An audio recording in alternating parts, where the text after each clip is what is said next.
और जो पंजाब में जिस तरह से यूनियन चलती हैं, उनकी अपनी अपनी आइडियोलॉजी होती है, अपनी अपनी लाइन होती है और पूरी तरह संगठन बहुत बड़े हैं, संगठित हैं। उनके यूनियन के अपने अपने संविधान हैं, उस हिसाब से वो चलते हैं। और पहले दिल्ली आंदोलन में भी ये बातें थी, ये शर्तें थी भी कोई भी किसान संगठन जब तक मोर्चा चलेगा तब तक कोई भी इलेक्शन में नहीं जाएगा। और जो पहले दिल्ली आंदोलन पहले के बाद जो सवाल उठे, चलो ये किसी का जमहूरी हक है इलेक्शन लड़ना, लेकिन जब ज्यादातर यूनियंस इलेक्शन में चलेगी, सबसे बड़ी बात फूट की यही थी पंजाब के अंदर, और कोई बड़ी बात नहीं थी। चलो उनका अपना अधिकार क्षेत्र था, किसी कारणवश वो कोई भी सीट जीत ना सके, कुछ भी कारण रहे होंगे, तो फिर करना तो फिर आंदोलन ही था। उसके बाद लगभग जो दिल्ली का आंदोलन समाप्त हुआ, लास्ट चिट्ठी जो 9 दिसंबर को आ रही है, तब आंदोलन खत्म नहीं किया, स्थगित कर दिया गया था। आंदोलन को स्थगित कर रहे हैं, सरकार को समय दे रहे हैं। अगर सरकार समय रहते मांगे नहीं मानेगी तो दोबारा फिर आंदोलन करेंगे। अब देख लीजिए, 21 को स्थगित हुआ, 22 भी निकल गया, 23 भी निकल गया। तो जो चिंता करने वाले संगठन हैं, पंजाब में बहुत से आंदोलन चले, पिटे भी। कोई बड़ी यूनियन थी, वो सफल भी होगी, पिटे भी। कोई भी सफलता अलग अलग ढंग से किसी को मिली नहीं। तो ये बातें तो निकल के आई, न्यूज़पेपर में निकल के आई, बहुत सारे इंटेलेक्चुअल ने एडिटोरियल लिखे भी आप जब तक संगठित थे तब तक तो लड़ रहे, कामयाब हुए, अब जब नहीं संगठित रहे तो आपको पिटाई हो रही है।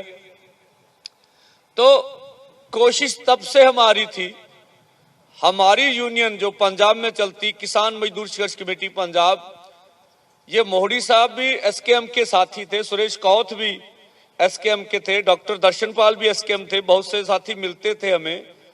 तो हमने इनसे कहा, भाई अगर एसकेएम ये आंदोलन शुरू करे तो हम अनकंडीशनली इसकी सपोर्ट करने के लिए तैयार हैं। हमारी कोई कंडीशन नहीं होगी, आंदोलन शुरू होना चाहिए। तो कुछ साथियों ने हमें कहा कि खुद प्रयास करो, आप आगे आओ। तो यहां तो 2 एसकेएम बन गए, एसकेएम नॉन पॉलिटिकल और एसकेएम 2 बन गए हैं। तो कोशिश करो नए ढंग से सोचा जाए, नए ढंग से किया।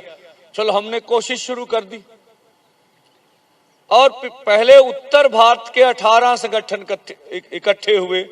शुरुआत में तो दर्शनपाल जी भी हमारे साथ थे, सुरेश कौथ भी साथ था, पता नहीं किस कारण के बस चले गए, हमें तो कुछ भी नहीं पता चला।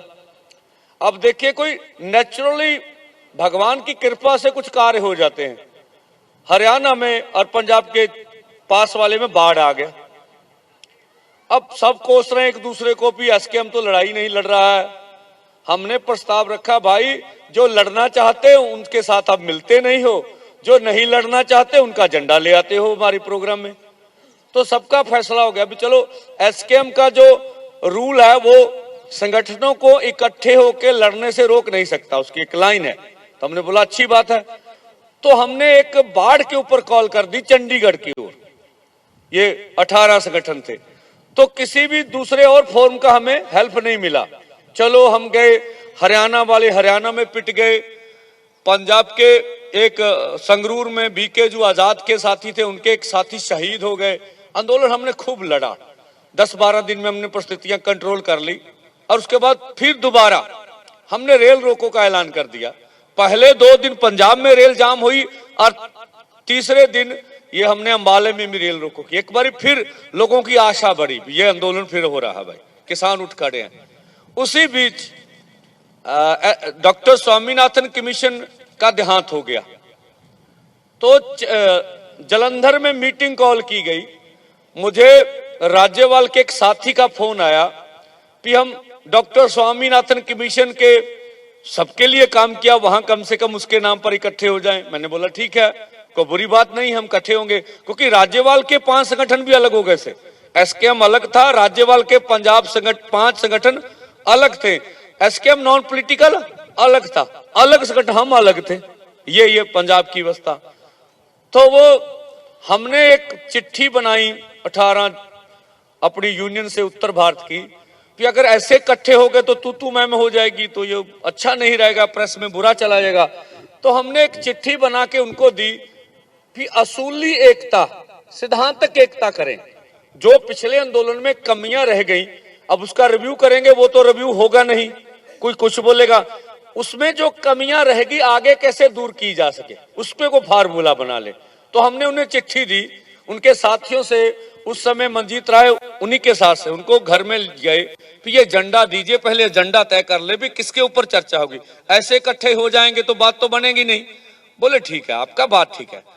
तो फिर वहां जो जलंधर में एसकेएम के कुछ साथी गए, राज्यपाल जी गए, इनके कुछ साथियों ने चंडीगढ़ की मीटिंग कॉल कर दी, शायद 18 अक्टूबर की मैं बोल रहा हूं। तो चंडीगढ़ में सब इकट्ठे होंगे, न्यूज़पेपर में आ गया, सभी संगठन इकट्ठे होंगे, ठीक है। उसमें डल्लेवाल जी को मेरे ख्याल न्योता भी नहीं था, इनका राज्यपाल जी और इनका ही आपस में था भी इकट्ठे होंगे, हमें भी बुलाया। हमने कहा ठीक है। तो जब हमें फगवाड़ा, हमने डॉक्टर दर्शन पारो अन्य साथियों को बुलाया भी एजेंडा तय करो हमारे साथ। अब एसकेएम की जो पंजाब पैटर्न था उसमें ही बात उलझ गई। वो बोले भी आज तो आपके साथ मिलेंगे नहीं, हमने लुधियाना में मीटिंग कॉल रखी है 32 यूनियन की। 32 यूनियन में ये पास नहीं हुआ कि हम राज्यपाल के साथ मीटिंग नहीं करेंगे, ये 32 का प्रोग्राम मेरा नहीं था। तो हमने बोला आपसे बात करेंगे, आप फगवाड़े से लुधियाना आ जाइए। कुछ साथी हमारे न्यूज़पेपरों पर बाहर बोलते हैं, मैं नाम नहीं लेना चाहता, मैं कभी भी किसी के विरोध बोलने का आदी नहीं हूं, सरकार के विरोध जरूर हम बोलते हैं। वो कहते हैं इन्होंने ऑफिशियल मीटिंग नहीं की हमारे साथ। तो जो पंजाब की 32 यूनियन थी, उन्होंने ऑफिशियल हमारे साथ 5 मेंबरी कमेटी बैठाई लखोवाल जी के दफ्तर में लुधियाना में, और हम बात करने चले गए। बात हुई जी वहां, फिर बोला गया भी एक मीटिंग और करेंगे, वो फगवाड़ा में हमने की। तो कुलवंत सिंह संधू, लखोवाल जी और अन्य साथी हमारे साथ बैठे, एक फगवाड़ा में मीटिंग हुई। उनके बीच उनका जो एजेंडा था ये था कि अभी विपक्ष बहुत कमजोर है, देश का किसान मजदूर आंदोलन करना नहीं चाहता, उन्होंने जो बात, और आंदोलन इतनी जल्दी बनते नहीं। ऑफिशियल एजेंडा पंजाब एसकेएम का ये था हमारे सामने। हमने बोला ठीक है, आपको अपनी बात करने का हक है, आप रखिए। तो हमने देखा, चलो फिर भी हमने कहा प्रयास, बातचीत जारी रखो, फिर बातचीत मत तोड़ो। 2 बातों से हमें स्पष्ट हो गया। इससे पहले एक बड़ा संगठन है पंजाब का, वो बोलता ऑफिशियल मीटिंग नहीं हुई। हम बहुत पहले, शायद अगस्त में उग्राहा साहब से मिले, इससे पहले भी मिले। तो उन्होंने कहा कि देश की मांगों के ऊपर तो हम सहमत नहीं हैं, अगर पंजाब में इकट्ठी लड़ाई लड़नी है तो आप हम तैयार हैं। हमने बोला चलो पंजाब में इकट्ठे लड़ लो, कोई बात नहीं है।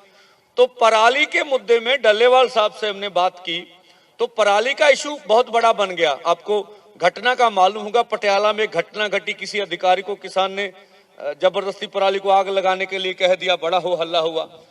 तो हमने बोला भी डल्लेवाल साहब का फोरम भी सहमत है, चलो पराली के मुद्दे में आपको कोई आपत्ति है तो पराली के मुद्दे में ही एक आंदोलन कर लेते हम लोग। तो उग्राहा साहब मान गए, बोले चंडीगढ़ पीसी करने आऊंगा आपके साथ। एसकेएम तो माना नहीं।